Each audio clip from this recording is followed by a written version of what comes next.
Unless otherwise indicated, Ratchet Book Club is intended for a mature audience. Viewer discretion is greatly advised.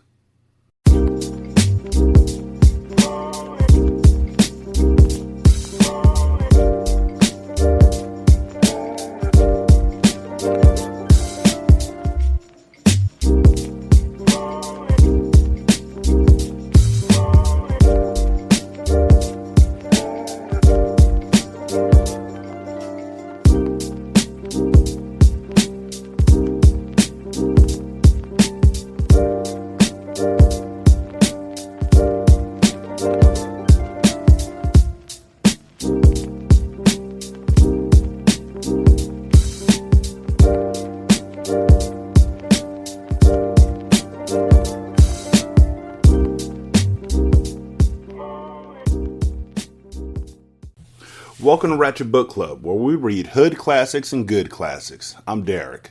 916-633-1537, ratchetandratchet@gmail.com, Ratchet Book Club on Twitter, Ratchet Book Club on Facebook. Leave a review on Podchaser. You can leave a review for the episode you're listening to or the show as a whole. Leave a review on Apple Podcasts. If you find out how, leave a review on Stitcher. Leave a review on Good Pods. I might start a group over there. It's just that I'm not on my iPad or on my phone enough to go to that app and use it like that. And I'm not saying it like I'm not on my phone or on my iPad. It's just that when I'm on my phone or my iPad, I don't want to fucking go to that app. I just don't. It's because when I'm on my phone or on my iPad, I'm usually sitting on the toilet playing a video game. That's what I want to do with my phone. Or I'm reading a book. Or I'm sitting on the toilet playing a video game. I spend a lot of time sitting on the toilet playing video games. And it has nothing to do with using the bathroom. It has to do with freedom. When I use the bathroom, I don't even use the bathroom. I just want to occupy a room that I can lock the goddamn door to and nobody's going to wonder why I'm in a locked room. I will sit in my bathroom because it has... I made sure when they were installing the AC to our house, I made sure that there was a vent that was put into our bathroom just so I would never get hot. I can sit in my bathroom and luxuriate in it. And it's nothing but the toilet. It's not like it takes up the rest of the bathroom. It's not like I'm blocking people off from being able to come in and wash their hands or anything like that. It's just the toilet with a fucking AC unit and my iPad and a phone. And I should have installed a plug just in case I need to charge some shit up.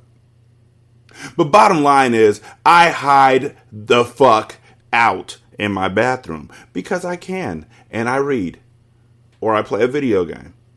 But I'm not usually on there discussing topics about my show with people on Good Pods. But if I got into it, you know, I'm pretty ADHD aware. I'm aware of, you know, what I will do if I start doing that. And what I will do is hyperfixate on it to the point where everything else just kind of fades away for a while. And then I'll just stop.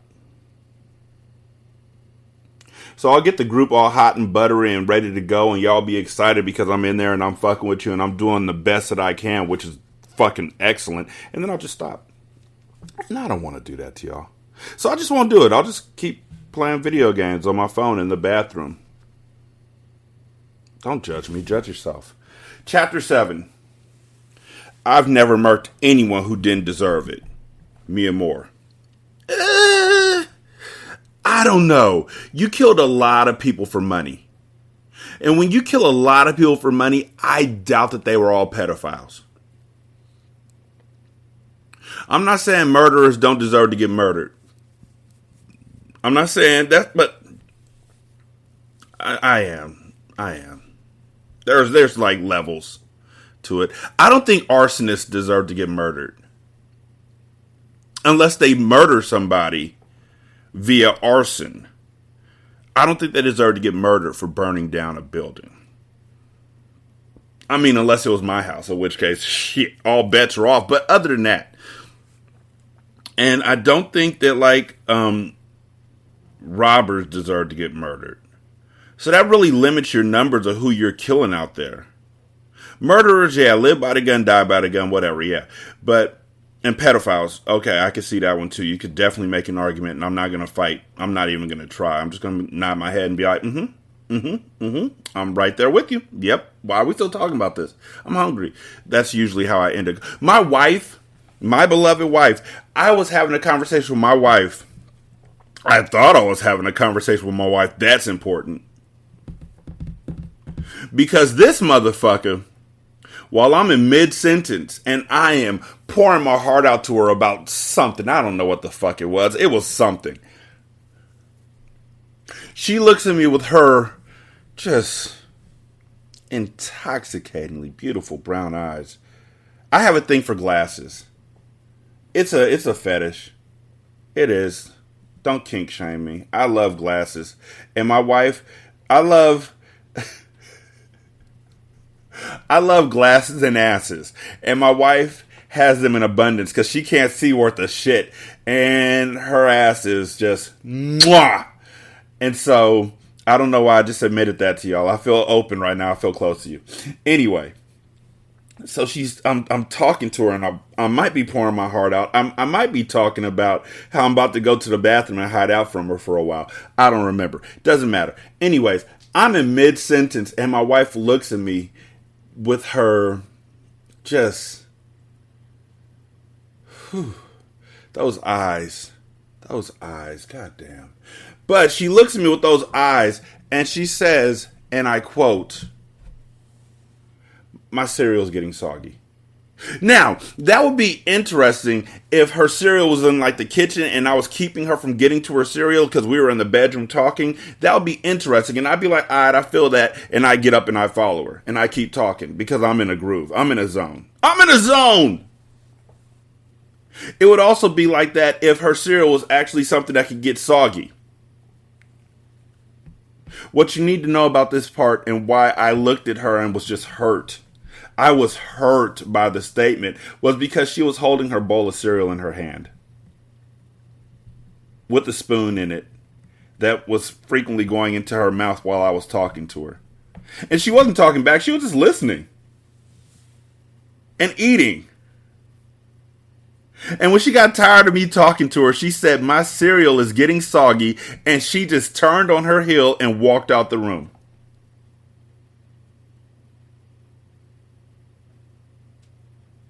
I love that woman. She's the bestest. But yeah, there's a lot of people who you murder who don't deserve it. I'm certain of it. You didn't murder Fabian when you were supposed to. How about that, sis?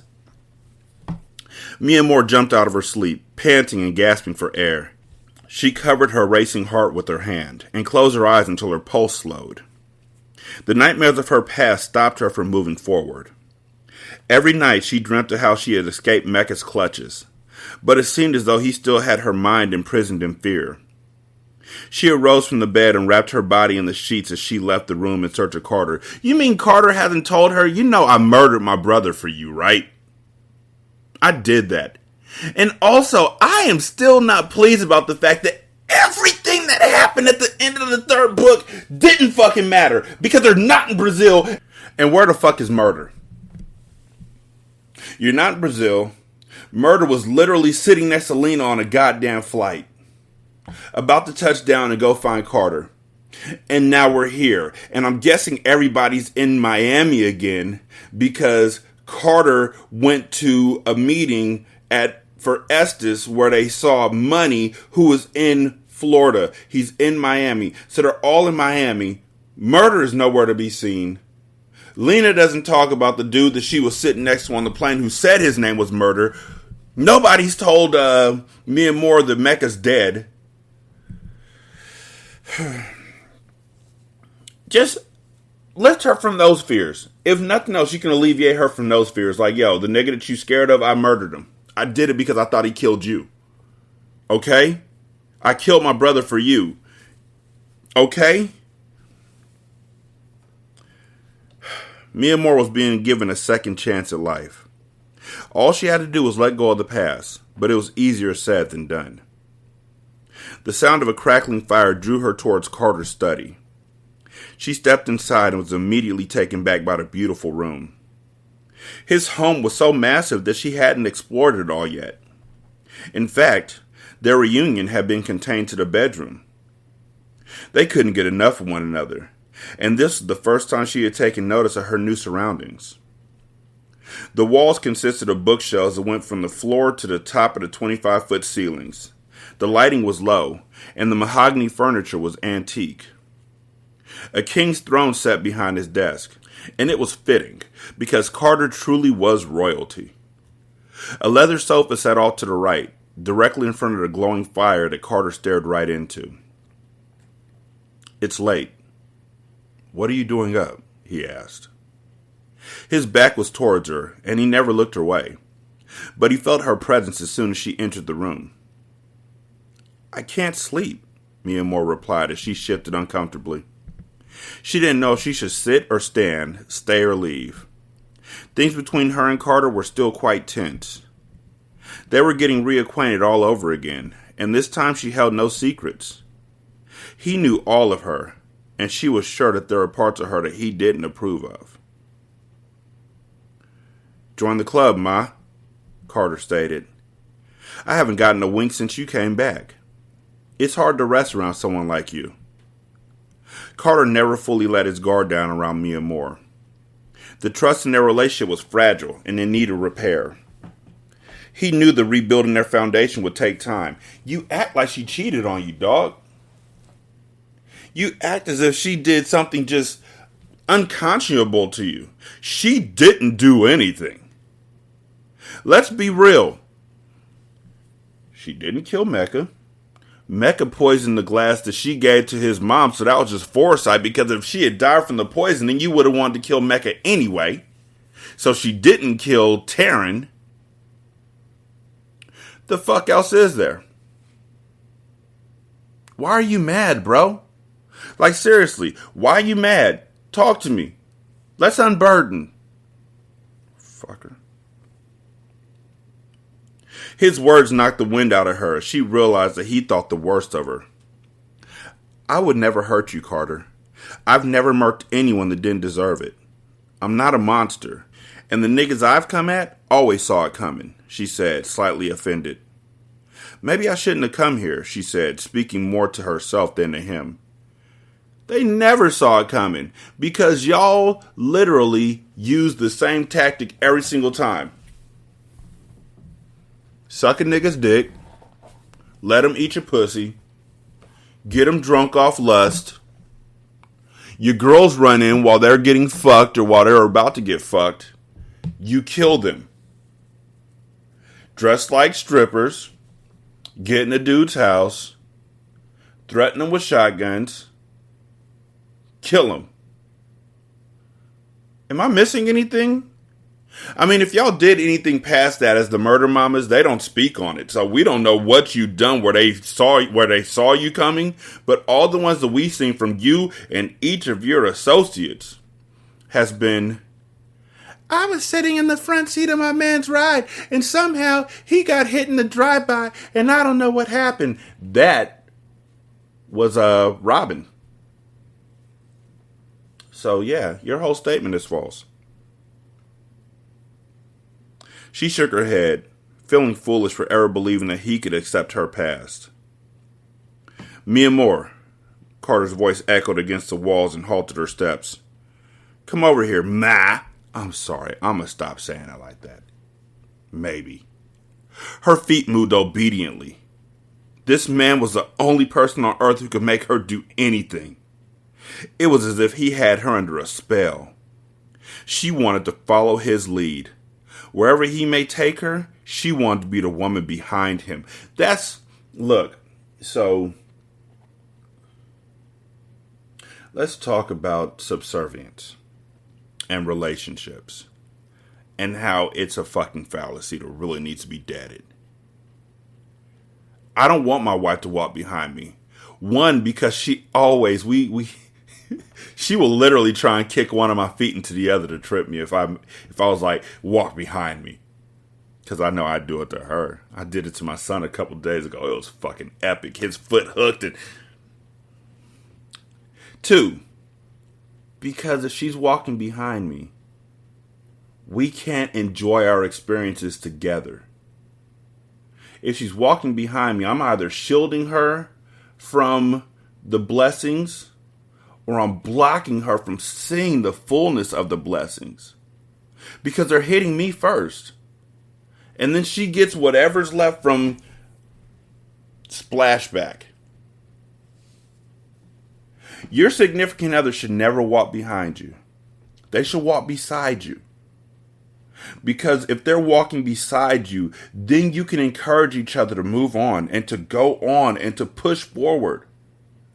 But if they're walking behind you and you face trouble, then you have to turn around behind you to ask for help, which means you're taking your eyes off the road to success. You are taking your eyes off that path.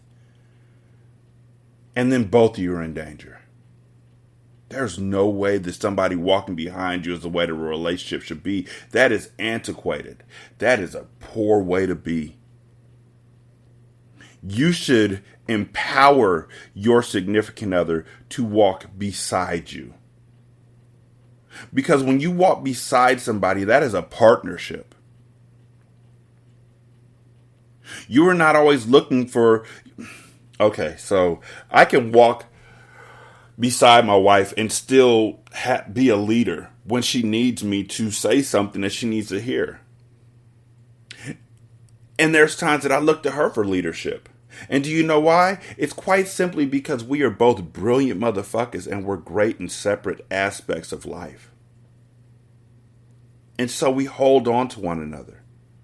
And we expect for one another to be leaders, but we don't expect somebody to walk in front of me, take my hand and guide me. Nah. She would obey any rule just to keep him. A born leader, Mia Moore had always been hard to tame, but with Carter, she found herself wanting to submit. She needed him to have faith in her, faith that she could change. She walked over to the couch that he sat on and kneeled in front of him as she raised her eyes to match his intense gaze. Carter cupped her face in his hands. I apologize, Ma. I want you here. There's just a lot going on right now. My brother Monroe is back, Carter said. Mia Moore's eyes widened in shock.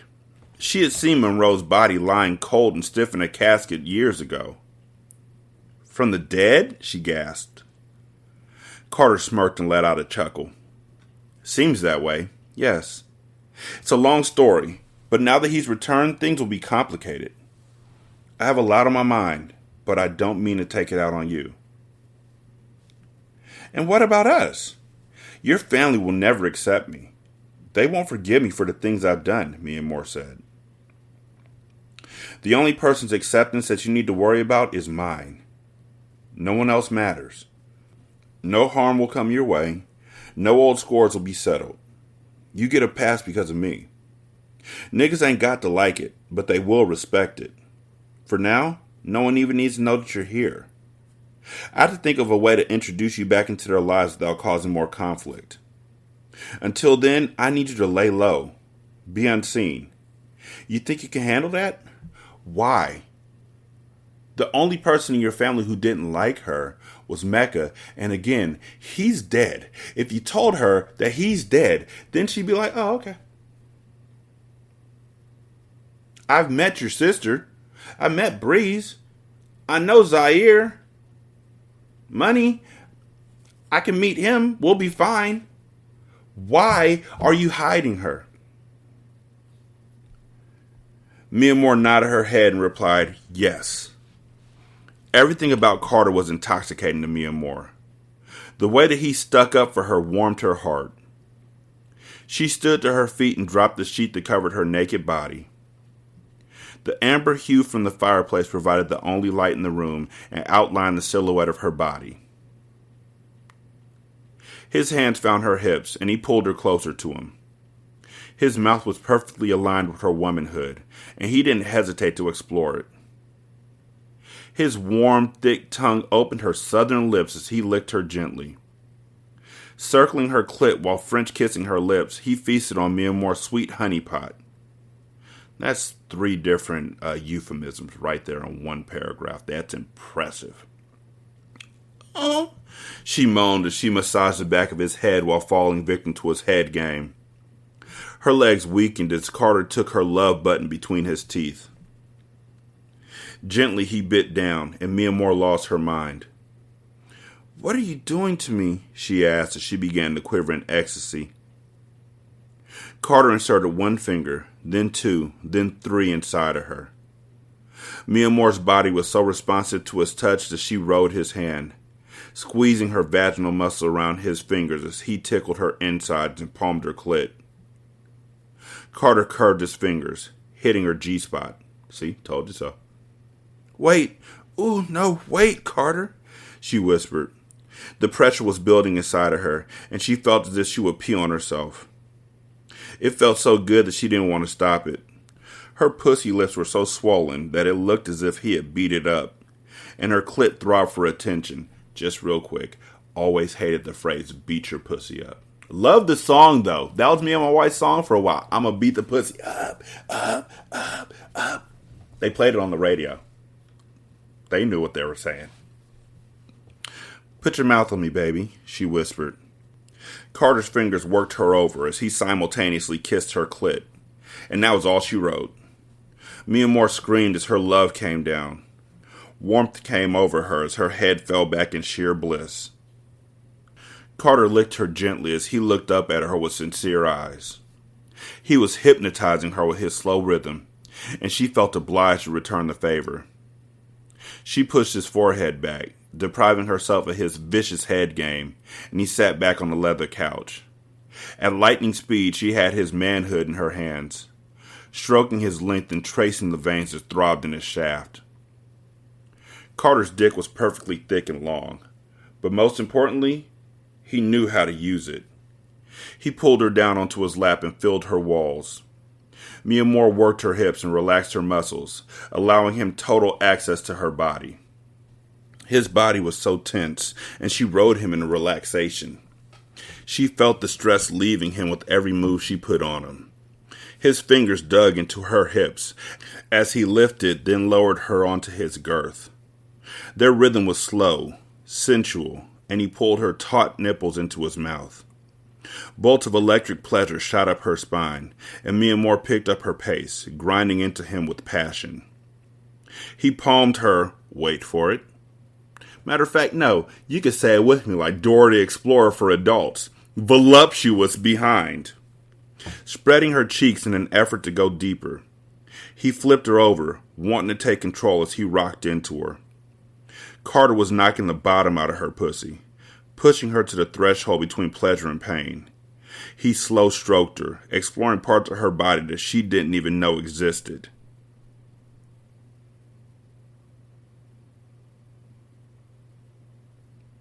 What part of your body don't you know exists? Where? What part? What part don't you know exists until somebody fucks you? Like, the hyperbole of sex is wild to me. Like, really. Like, the shit women be saying because they think guys want to hear it is just insane. Real talk. Ooh, you hit the bottom of my pussy hole. Ooh, you're killing me. Ooh, beat this pussy up. I'm gonna come no matter what. My dick demands that I come. If I can come just by touching myself with my hand in a certain way with lotion, I can definitely come from fucking you. You don't have to talk. I love that you do, because I love like words and voices, and my wife's voice is just like water in my ears. But you don't have to say shit. It's just the being close to you and being with you and really being inside of you at that moment. Fuck it. If you have kids, you have fucked quietly. You have fucked on mute before. If you have kids, or if you've been at a party, you have fucked on mute before. There's a level of sex where it just seems performative. You know what I'm saying? Like, I have literally been with people where I have stopped and just looked at them like, you okay? Because they're like,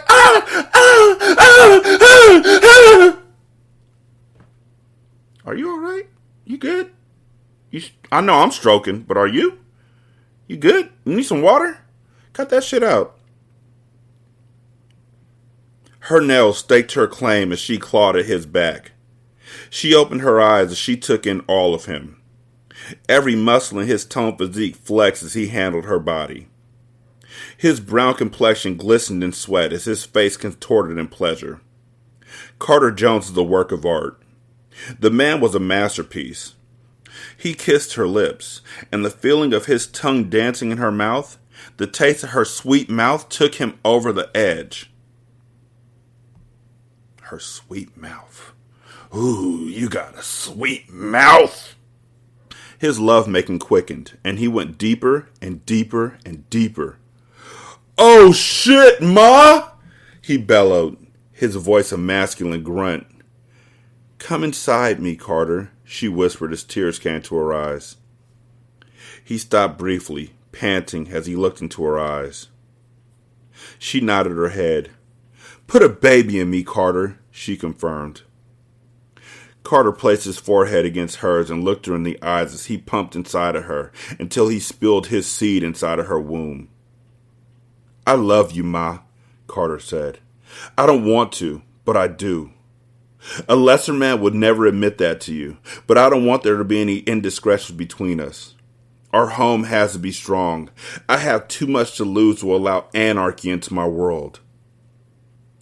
I will love you until our end, Carter, Mia Moore replied before falling asleep in his arms.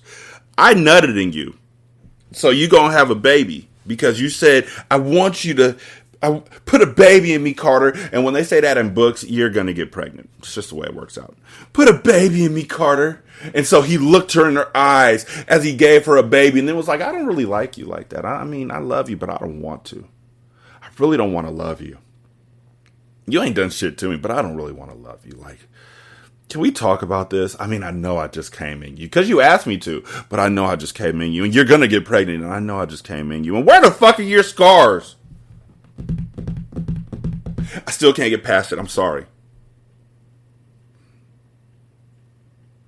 She really thought by sending those hands, and are we going to talk about that part? She thought that by sending those hands to Robin and Ares, this shit was just going to be sweet.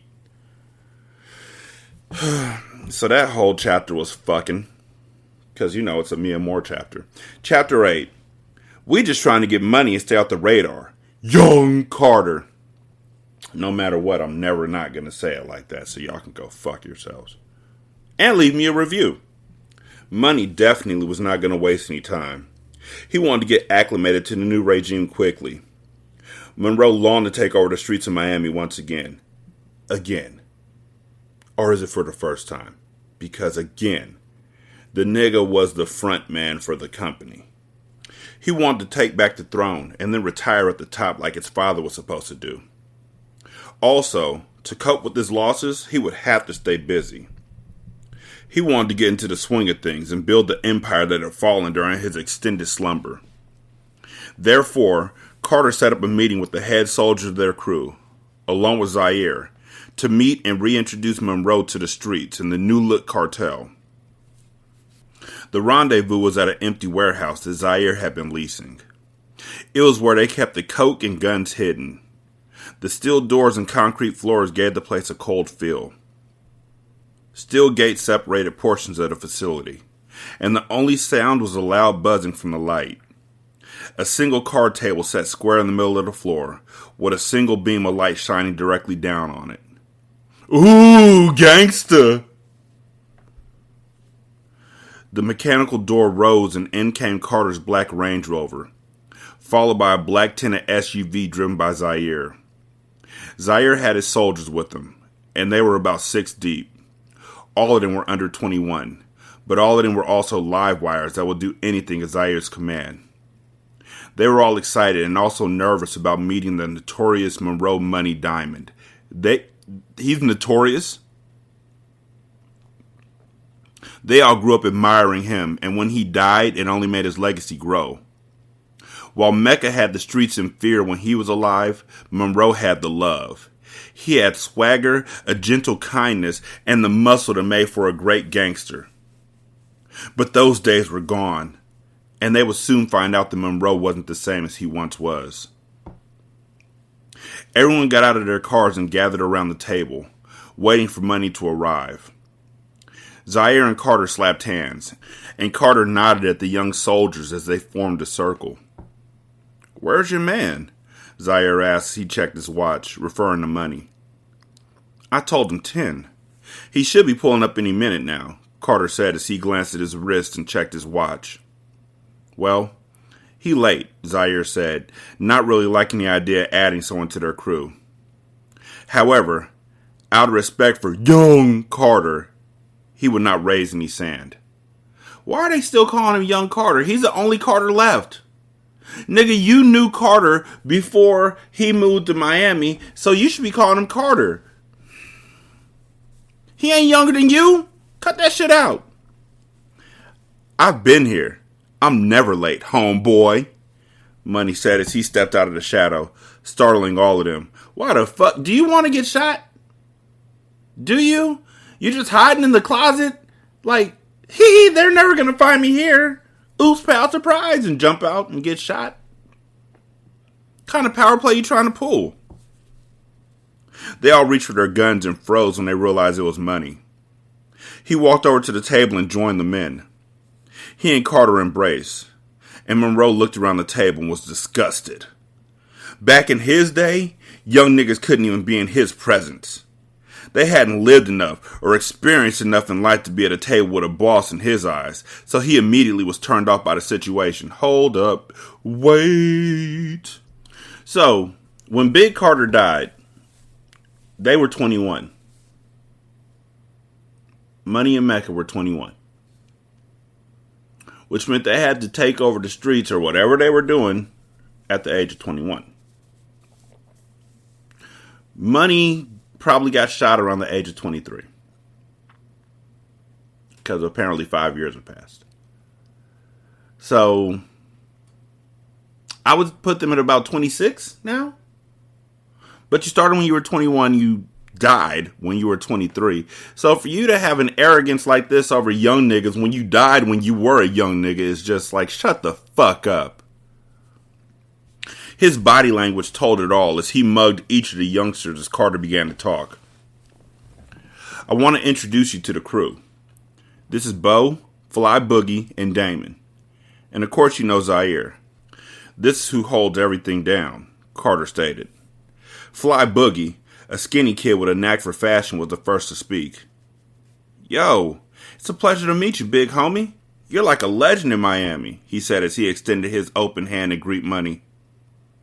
Money looked down at Fly Boogie's hand with a blank expression on his face. He then looked at Carter in disbelief and chuckled. "Let's get this meeting started," Money said as he totally ignored Fly Boogie as if he wasn't even standing there. Zaire looked at Carter and shook his head discreetly. Zaire didn't like the fact that Money dismissed his man, but he opted to stay quiet. "Okay, this is how it is. We have a sweet connect in Brazil on the coke." Didn't they all say that they were getting out of the game because the Mexican cartel was after them too? Like, where's the Mexican cartel? "Okay, this is how it is. We have a sweet connect in Brazil on the coke. He goes by the name of Buttons. We get it catered to us for an extra 20%. He brings it over to the port of Miami, and we get it fresh off the boat. We run through about 100 joints a month," Carter said as he began to slowly walk around the table as he explained the workings of their business. "I take care of the distribution, and once it gets off the boat, I take it straight to the streets. We have about 20 trap houses around the city, and we work out of them. We have friends down at the police department to keep us in the know on any investigations or random raids. It's pretty simple," Zaire explained as he rubbed his hands together while helping Carter explain. That's right. It is very simple. I was thinking you could play the back and let Zaire handle the day-to-day, since we got a smooth operation going on. Maybe try to look for some sources to clean up the money so we could transition. Feel me? Carter said, now looking directly at Money. Play the back? Monroe repeated as he looked at Carter as if he was crazy. He didn't like the sound of Carter's plan. He was ready to jump headfirst into the game and took over all that was lost.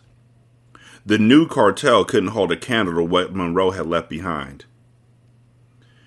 You only have 20 houses in all of Miami? When did we downgrade to running trap houses, huh? My father started this thing of ours, and it wasn't meant to move 50 bricks a month. We did that in a day. Calm down, homie. Zaire said, trying to ease the tension building in the room. And who the fuck are you? Monroe asked, interrupting Zaire. He wasn't trying to talk to anyone except his brother. He was tired of beating around the bush. He was the boss and wanted to make it known. Immediately, Zaire's goons put their hands on their waists, ready to bust. At that point, they didn't care who Monroe was. He was disrespecting their boss, and they were all ready to get busy. All of their eyes were on Zaire, and if Zaire would have given the slightest indication for them to react, Money would have been Swiss cheese. Just give me the green light, Fly Boogie whispered to Zaire without moving his lips. Money smirked at Fly Boogie's comment and slid his hand down to his waist where his gun rested.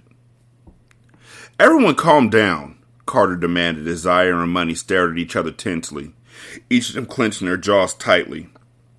Carter continued, Money, you've been gone a long time. I'm not trying to box you out. I just want you to ease into this. It's not how it was 5 years ago. Feds are on us, and with all the murders from the last war, it made us hot. We're just trying to stay low, get money, and stay off the radar. It's a new day, bruh. You sound crazy right now. Instead of having 10 cops on payroll, you should pay the chief of police. Everybody has a price. That means you only have to deal with one person instead of 10. Also, why aren't we wholesaling? Who runs trap houses? We move weight. Back in my day, little niggas like this couldn't even be in my presence. But now you bringing them to the table? Monroe ranted, pointing out every flaw he saw in Carter's system. Carter, wanting to be diplomatic, kept his cool and knew that he had to take control before it got out of hand. I need everyone to leave now. Money, let's talk, he said as he stepped to the side, giving Zaire and his crew a clear path to the truck they pulled up in. No one moved until Zaire nodded his head, and then just like that, they headed to their cars. Zaire followed close behind and stopped just as he walked past Carter. You good? Zaire asked, not knowing whether he should leave Carter alone with Money. Yeah, I'm good. I'll call you later, Carter confirmed and put one hand on Zaire's shoulder. Zaire shot a look at Money, and they exchanged menacing stares as he walked away. Carter tapped Monroe on the chest to try and break the tension between the two of them. Let's talk. Seems like there's nothing to talk about. You have everything figured out, I see, Monroe said sarcastically and released a small smirk. Carter shook his head at Monroe's answer and put his hands together as he thought about Monroe's viewpoint. Listen, I know what it seemed like, but it's the way it's going to be. Just give it a couple weeks and fill everything out before you jump in, Carter said, trying to be as diplomatic as possible. Fill things out? I was moving weight when you were back in Michigan small timing. Remember that, my nigga? But you know what? I'm going to play the back. You right, Monroe said, easing off his hostility. He knew at that moment that there was a line drawn in the sand, and he understood what side he stood on. He kicked himself for expressing his frustrations, and knew that the old him would have never let anyone know what he was thinking. I'm a little rusty, I see, he thought as he looked at Carter, trying to read his mind. So, Monroe, who is younger than Carter, keep that in mind. Monroe is younger than Carter by a couple years, said that he was running the cartel, or that he was moving weight when Carter was back in Michigan. Small timing. Were you, though? Sitting in your daddy's chair in his office while he runs the business doesn't make you a vice president. Carter clenched his jaws at Monroe's remark, but didn't show any emotion. If that had been anyone else, Carter would have rocked him to sleep just off GP. Nevertheless, the calculating boss just released a small smile and put his hand on Monroe's shoulder. Listen, I meet the Connect in a couple days. To show you that I'm not trying to box you out, I want to introduce you to him, Carter suggested. That's what I'm talking about. Let's get to the money, Money said calmly as he rubbed both his hands together. Carter noticed something strange about Monroe. His mannerisms weren't like he remembered. Everything about Monroe reminded Carter of Mecca. Carter chalked it up to guilt playing with his own mind, but he knew Monroe wasn't quite the same as he remembered.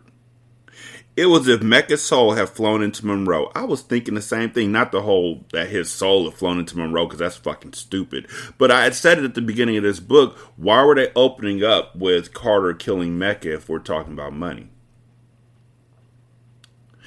These folks is about to try and shoehorn in the twins feel each other's pain, and his body and his mind, they were one, and that bullshit. And I've talked to twins, and that shit is not true. Carter quickly shook off the notion and began to break down the logistics to his brother and caught him up on what was going on in the streets. Plus, Mecca liked Zaire. In addition to breaking down the product and flooding the streets, they were heavy in wholesale. The cartel was getting all the money from the bottom up, and he hoped that Monroe could see that they had a good thing going. However, in the back of his mind, Carter knew it could all go bad if Monroe ever found out that he killed Mecca. Only time would tell how it would unravel. But until then, the private jet landed on the airstrip in Brazil. Inside were the pilot, Carter, Monroe, and Zaire.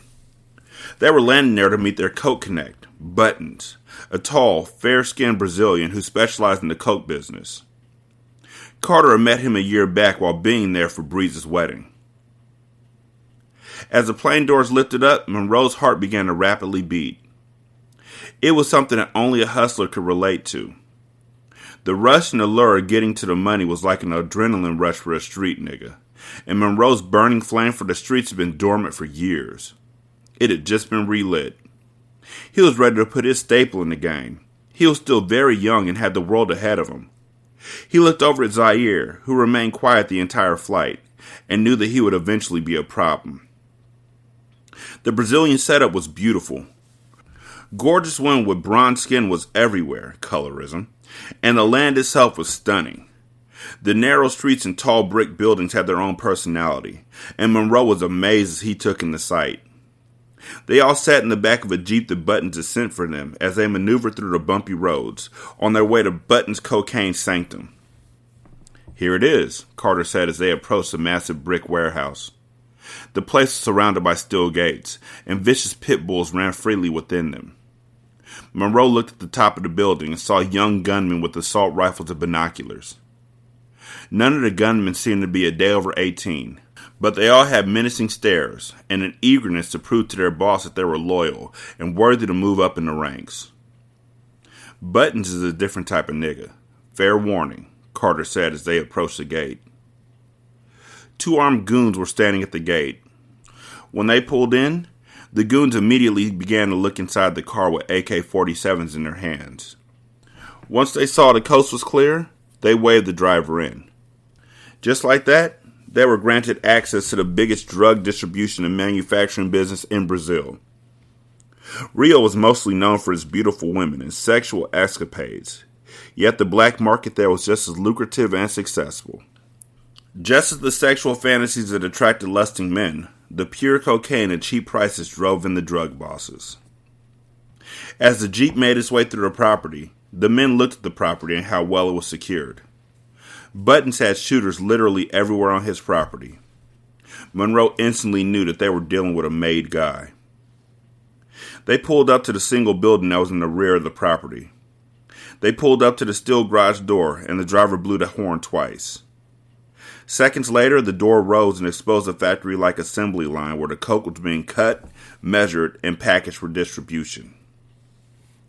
Button stood at the top tier to overlook the whole operation. He stood 6'3" and had the stature of a model. His long, curly hair was pulled back tightly into a ponytail as he slowly paced back and forth, overseeing his operation. He smoked a cigar and took his time as he inhaled deeply, letting the Cuban smoke dance on his lungs. Buttons was a kingpin of Rio and had a long history with the sale of cocaine. He had political connections and was literally untouchable inside of his country. He took a liking to Carter because of his business savvy and consistency. Carter led the pack as they walked onto the floor and in between the long tables full of coke. Everyone seemed to be focused on their particular job and not on Carter and his crew. Button stopped pacing and looked down at Carter. "Carter, glad you could make it," he said with open arms and a smile. Buttons made his way down the stairs, followed closely by a young Brazilian gunman. "Buttons, thanks for having us," Carter said as he walked towards Buttons and shook hands with him. Carter then turned around and looked at Zaire and Money. "Of course, you remember Zaire," Carter said. Buttons nodded his head at Zaire, acknowledging him. Carter turned to Monroe and nodded towards him. "This is my brother, Monroe." "Monroe, how are you?" "I'm Buttons," he said with a heavy accent. "I'm good," Monroe said as he stepped forward and extended his hand to Buttons. Buttons shook his hand and was impressed with Monroe's fearlessness and demeanor. While Zaire usually played the back, Monroe wanted to make his presence known. Buttons sensed this. The rendezvous was about an hour, and Carter discussed a bigger shipment with Buttons, and Monroe listened closely and analyzed their business relationship. For what Carter was getting them for, Monroe used to get them for half that price when he was over the Cartel. When was Monroe over the Cartel? When did this happen? Why does he keep talking about this? When did this happen? Am I reading the wrong goddamn book? Was there a Cartel 3.5 that I didn't see? When did this happen? Monroe's mind quickly began to churn, thinking about a master plan. He saw a lot of holes in their operation and wondered why Carter was copying from a Brazilian connect who was obviously taxing him. Little did Monroe know, Estes had retired from the drug game and didn't give his connections to young Carter. Estes didn't believe in connecting people who weren't blood. So, the connects ended when Mecca died. Monroe already began to make plans to return to see Buttons, but the next time, Monroe would come alone.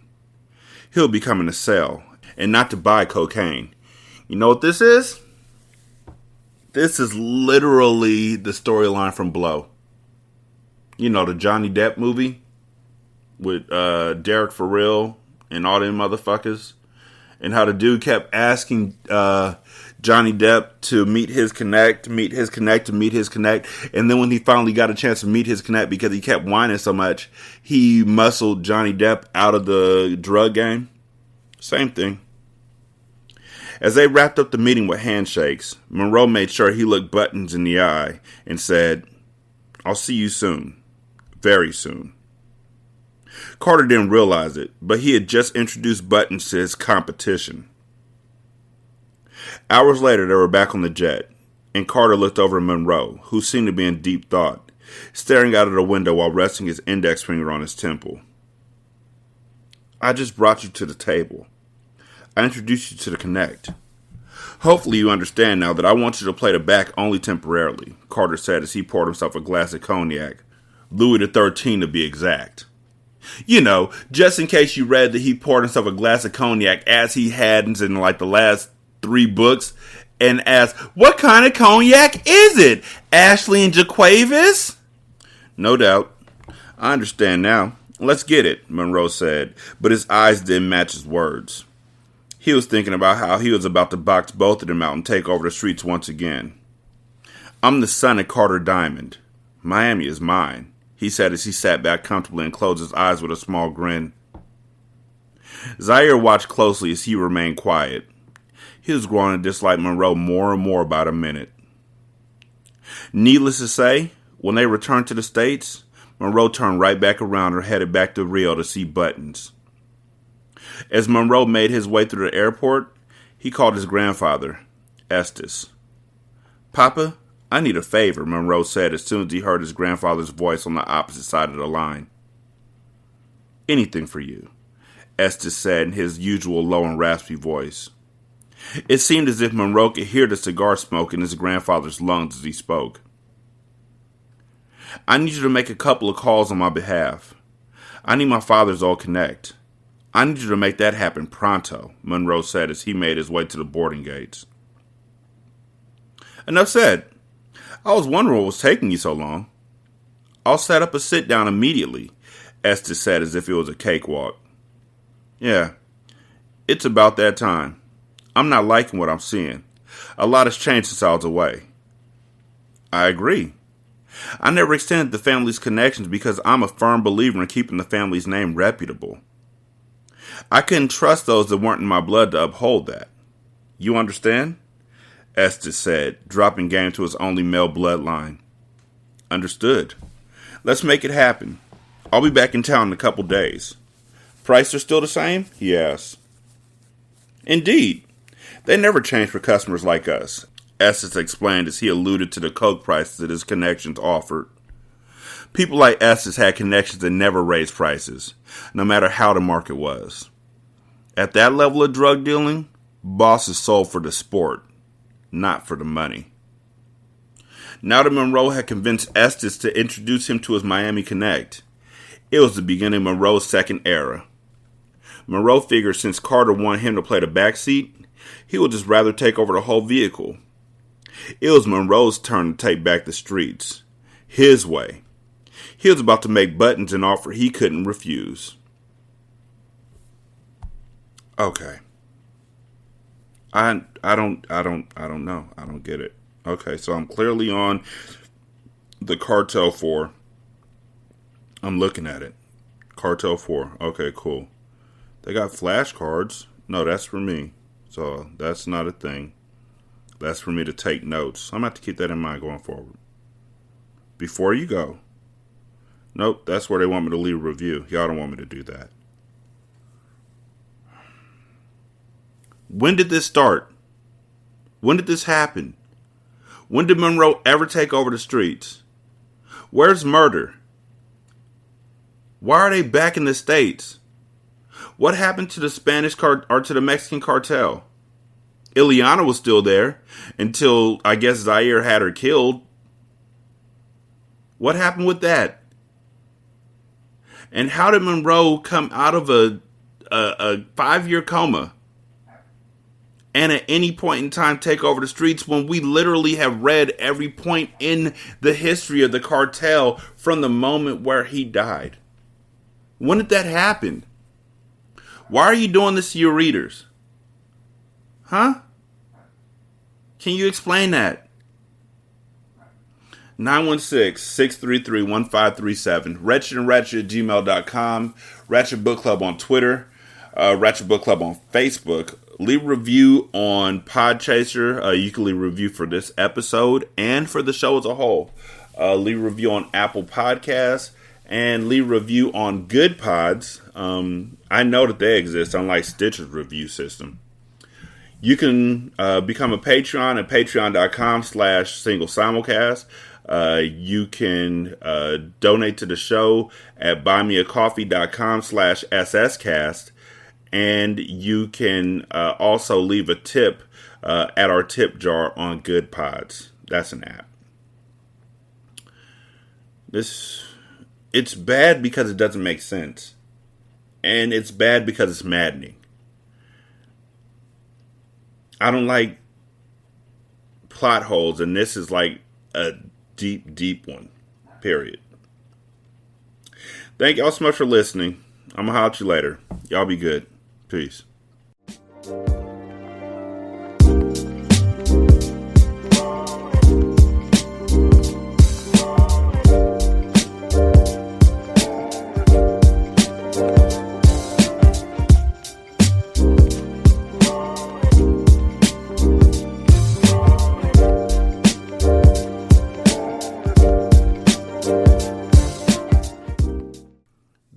intro and outro to Ratchet Book Club is by That Kid Garan, and it's called Goodbyes.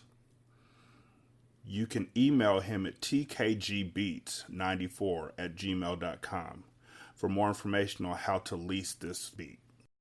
This is Single Simulcast.